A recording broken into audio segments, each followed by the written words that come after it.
Hello guys, आज हमें पढ़ना एंथैल्पी। एंथैल्पी क्या होती है हम इसको पढ़ेंगे। ओके, इम्पॉर्टेंट टॉपिक है, इससे ही हम आगे बहुत सारी चीज़ें देखेंगे। देखो ये बेसिक की चीज़ें हैं, ये इम्पॉर्टेंट होती ही हैं हमेशा से। ओके, एंथैल्पी क्या होती है? देखो, हमें पता है कि किसी हर पदार्थ जो होता है, कोई पदार्थ है उसकी एक निश्चित आंतरिक ऊर्जा रहती है। ठीक है, उसकी आंतरिक ऊर्जा क्या होती है? वो निश्चित होती है। ठीक है, तो देखो, जब आंतरिक ऊर्जा में हम और क्या देते हैं? ऊर्जा देते हैं। अभी तक हम ऊर्जा दे रहे थे ना, डेल क्यू ऊर्जा दे रहे थे। तो जब आंतरिक ऊर्जा में और ज़्यादा ऊर्जा दी जाती है तो वह ऊर्जा एंथैल्पी होती है। ठीक है, आंतरिक ऊर्जा है हर पदार्थ में, हर जो भी पदार्थ है, कुछ भी है, सिस्टम है, कुछ भी है, सब में क्या होता है? आंतरिक ऊर्जा होती है। सिस्टम वर्ड यूज करो, ज़्यादा अच्छा है। तो देखो, जब उसमें और कोई ऊर्जा दे रहे हैं तो वो ऊर्जा क्या है? एंथैल्पी है। अब स्थिर दाब पर किसी तंत्र में ऊष्मा परिवर्तनों को मापने के लिए जिस ऊष्मागतिकीय फलन का उपयोग किया जाता है एंथैल्पी कहलाती है। क्या लिखा है लाइन, इसको समझो। स्थिर दाब पर, दाब क्या कर दिया अपन ने? कांस्टेंट कर दिया। ठीक है, प्रेशर अपन ने कांस्टेंट कर दिया, नियत कर दिया। अब किसी तंत्र में ऊष्मा परिवर्तनों को नापने के लिए दाब निश्चित है। ऊष्मा परिवर्तन कब होगा? जब हम ऊष्मा देंगे, है ना। नहीं तो ऊष्मा परिवर्तन क्या होगा? तभी ऊष्मा में परिवर्तन होगा जब हम ऊष्मा देंगे। तो ऊष्मा परिवर्तनों को मापने के लिए जिस ऊष्मा गतिकीय फलन का उपयोग किया जाता है एंथैल्पी कहलाती है। इसे H से दर्शाते हैं। अभी तक हमने क्या फॉर्मूला देखा था कि डेल क्यू देखा था is equal to del U plus P del V. अपन अभी तक ये देखा था डेल क्यू। तो ये क्यू क्या थी? क्यू देने वाली ऊष्मा थी ना, जो ऊष्मा हम दे रहे थे। तो अपन उस ऊष्मा को अब क्या कह दिया? अपन ने एंथैल्पी कह दिया कि जो हम ऊष्मा दे रहे हैं वो क्या? एंथैल्पी। तो जो क्यू की जगह पर अपन एच लिख सकते हैं, बिल्कुल लिख सकते हैं, क्योंकि ये क्यू क्या थी? दी जाने वाली ऊष्मा थी। अब वो क्या हो गई? एच हो गई है। देखिए, जब तक पहले की आप वीडियोस नहीं देखोगे आपको यहाँ कुछ समझ में नहीं आएगा। रट्टा मारने से अच्छा समझ लें, वो ज़्यादा अच्छा है, हमेशा याद रहेगा। तो डेल क्यू क्या हो गया? डेल एच हो गया। इसे टोटल हीट कंटेंट, कुल समाई ऊष्मा कहते हैं। ओके, ऑब्जेक्टिव में आ सकता है, अभी तो नहीं, आगे आएगा कि कुल समाई ऊष्मा क्या है? तो एंथैल्पी है। इसकी इकाई क्या होती है? इकाई देख लो, जूल होती है। यदि 1 मोल में है तो जूल पर मोल हो गई। अब इसके देखो, इसकी और मान देखते हैं। डेल एच का अपन मान देखें यदि, तो क्या होता है? देखो, जब हम सॉलिड और लिक्विड की बात करते हैं तो सॉलिड और लिक्विड की अभिक्रिया में आयतन परिवर्तन नहीं होता। क्यों नहीं होता सॉलिड और लिक्विड की अभिक्रिया में आयतन परिवर्तन? कि इसलिए नहीं होता क्योंकि इनके जो अणु हैं, अणुओं के बीच आकर्षण बल ज़्यादा होता है। हमें पता है कि सॉलिड और लिक्विड में, ठोस और द्रव में अणु पास पास होते हैं। अणु पास पास होते हैं मतलब उनके बीच आकर्षण बल ज़्यादा होता है। आकर्षण बल ज़्यादा होता है मतलब उनको दूर दूर जाने के लिए अपने ही बल के विरुद्ध कार्य करना पड़ेगा, है ना। अच्छा, ऐसे समझो, मोबाइल क्या है? अणु है, हमारा अणु। ठीक है, हम में और मोबाइल में एक बल कार्य कर रहा है। मोबाइल हम छोड़ नहीं सकते। अगर हमें मोबाइल छोड़ना है तो बहुत बल लगाना पड़ेगा ना। उस जो हमारे और मोबाइल के बीच जो बल है उसके विरुद्ध कोई बल लगाना पड़ेगा। वैसे ही सॉलिड के और लिक्विड के अणु होते हैं तो अलग करने के लिए क्या कोई फोर्स लगाना पड़ेगा, लेकिन फोर्स बहुत ज़्यादा होता है, फिर अपने मोबाइल से अलग नहीं हो पाते ना। वैसे ही यहाँ पर सॉलिड और लिक्विड के बीच के अणु हैं, वो आपस में जुड़े हुए रहते हैं। उनको अलग करने के लिए बहुत ज़्यादा बल की आवश्यकता होती है, इतनी ऊर्जा वो खर्च नहीं करती, इसलिए उनके आयतन में परिवर्तन नहीं होता। तो चेंज इन वॉल्यूम मतलब डेल वी क्या हो गई? 0 हो गया। वी 0 हो गया तो अपन यहाँ पर पी डी वी लिखते थे, del U plus P D V. तो पी डी वी क्या हो गया? 0 हो गया। तो del U plus 0, del H जो हो गया वो डेल यू के बराबर आ गया।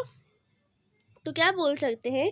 यदि ठोस व द्रव में अभिक्रिया में आयतन परिवर्तन नहीं होता है, हम ये बोल सकते हैं कि ठोस और द्रव की अभिक्रिया में यदि आयतन परिवर्तन नहीं होता है, नहीं हुआ आयतन परिवर्तन, तो एंथैल्पी में परिवर्तन। एच क्या है? एंथैल्पी। डेल मतलब परिवर्तन, एंथैल्पी में परिवर्तन, यू मतलब आंतरिक ऊर्जा। आंतरिक ऊर्जा में परिवर्तन के बराबर होता है। जो डेरिवेशन में लिखा है उसी को वर्ड्स में लिखना है। ओके, अब गैस की अभिक्रिया में आयतन परिवर्तन होता है। क्यों होता है? गैस के मॉलिक्यूल बहुत दूर दूर तक फैले रहते हैं। गैस के अणु बहुत दूर दूर तक रहते हैं ना, उनके बीच में इतना बल भी कार्य नहीं करता। तो del H is equal to del U plus P del V. अब P V is equal to N R T, सबने पढ़ा है आदर्श गैस समीकरण। तो P del V is equal to del N R T. तो del H is equal to del U, P del V की जगह पर अपन ने क्या लिख दिया, डेल एन आर टी रख दिया। तो आर क्या है यहाँ पे, गैस नियतांक है, टी कांस्टेंट। अब देखो जो डेल एन है इसके कई मान हो सकते हैं। एन मतलब मोलों की संख्या, मोलों की संख्या में परिवर्तन, डेल मतलब परिवर्तन। केस फर्स्ट अपन देखते हैं, जब एन का मान क्या होगा, 0 होगा। कैसे, 2HCl is equal to H2 plus Cl2। अब डेल एन का मान कैसे निकालते हैं, उत्पाद के मोल माइनस अभिकर्मक के मोल। उत्पाद मतलब प्रोडक्ट के जो मोल्स है, moles of product minus moles of reactant. ठीक है, यहाँ पर कितने, देखो ये जो नीचे लिखा होता है परमाणु होता है, ठीक है, मोल आगे लिखा जाता है, ये नहीं समझना मोल की। H2 लिखा तो 2 मोल नहीं है, 2 क्या है, परमाणु है, मोल आगे लिखा है, कुछ नहीं है तो एक मोल, कितने मोल होगा उत्पाद के, 2। और यहाँ पर HCl के कितने हैं, 2, 2 माइनस 2 इज इक्वल टू 0। ठीक है, तो H का मान del U plus del N R T क्या हो गया, जब n का मान 0 हो गया तो सबका मान 0 हो गया ना, तो डेल एच क्या हो गया, डेल यू के बराबर। अब वही देखा है कि यदि गैसीय अभिक्रिया में डेल एन की संख्या 0 है तो एंथैल्पी में परिवर्तन, वही एंथैल्पी में परिवर्तन आंतरिक ऊर्जा में परिवर्तन के बराबर होता है। कि सेकेंड देखें, जब डेल एन क्या होगा, पॉजिटिव होगा। कैसे, PCl5 is equal to PCl3 plus Cl2, कुछ नहीं है तो 1 और 1 2 माइनस, यहाँ भी कुछ नहीं है तो क्या मान लिए, 1 मान लिए, तो क्या प्लस वाला आ गया 1। तो del H is equal to del U plus 1 R T. अच्छा देखो, अब इसको कैसे समझो, यदि डेल यू का मान 200 है, नहीं कहीं आता नहीं कि मान लो डेल यू का मान क्या है, 200 है, और आर टी का मान 100 आया। डेल यू का मान क्या, मान लो 200 है और आर टी का मान 100, होता नहीं है लेकिन मान लो, ठीक है। तो 200 में जब कुछ प्लस करेंगे, जब हम 200 में कुछ प्लस करेंगे तब डेल एच का मान आएगा। कॉन्सेप्ट समझना है, मान पर नहीं जाना कि हमने 200 लिया 100 लिया, वो सब छोड़ो। जब डेल यू में कुछ प्लस करेंगे तब डेल एच का मान आएगा। तो अपन बोल सकते हैं डेल एच ज़्यादा है डेल यू से। डेल यू अगर 200 और डेल एच कितना है, 300 होगा, प्लस करने पे ज़्यादा क्या है, डेल एच का मान ज़्यादा होगा डेल यू से।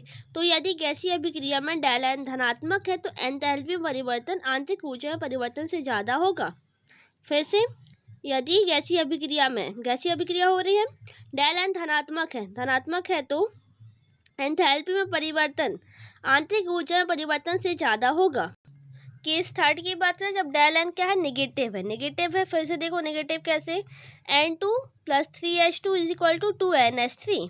अमोनिया बनने की प्रक्रिया, तो उत्पाद के मोल कितने हैं, 2 हैं, माइनस अभिकारक के 3 और 1 4, कितना आ गया, -2 आया। तो del H is equal to del U plus -2, N का मान अपन ने डेल एन का मान क्या रख दिया, -2 रख दिया, -2 आर टी। तो del H is equal to del H is equal to del U -2 R T हो गया। अब देखो वही कॉन्सेप्ट देख लो, यदि डेल यू का मान अगर 200 है और 2 आर टी का मान हमने 100 ले लिया तो क्या है, 100। एग्जाम्पल ले रहे हैं, जब हम डेल यू के मान में कुछ माइनस करेंगे तब डेल एच का मान आएगा। ठीक है, तो अपन क्या बोल सकते हैं कि डेल एच छोटा है डेल यू से। तो यदि डेल यू का मान 200 है तो उसमें -2 आर टी घटाना होगा। जब इसमें कुछ घटाएंगे या -2 ही नहीं हो, जरूरी नहीं हो 2 ही आए, -3 -4 -5 कुछ भी आ सकता है। जब डेल यू में अपन आर टी के साथ डेल एन की मात्रा घटाएंगे तो क्या होगा, डेल एच का मान कम आएगा, जो कि डेल यू के मान से कम है। ठीक है, अतः गैसीय अभिक्रिया में डेल एन का मान ऋणात्मक है तो एंथैल्पी में परिवर्तन डेल यू में परिवर्तन से ज़्यादा आएगा। ज़्यादा मान किसका है, डेल यू का, डेल एच का क्या है, कम है। Thank you for watching my video, like share and subscribe. कौन कौन वीडियो देखता है कमेंट जरूर करिए, पता मुझे चले कि वीडियो देख कौन कौन रहा है। Thank you.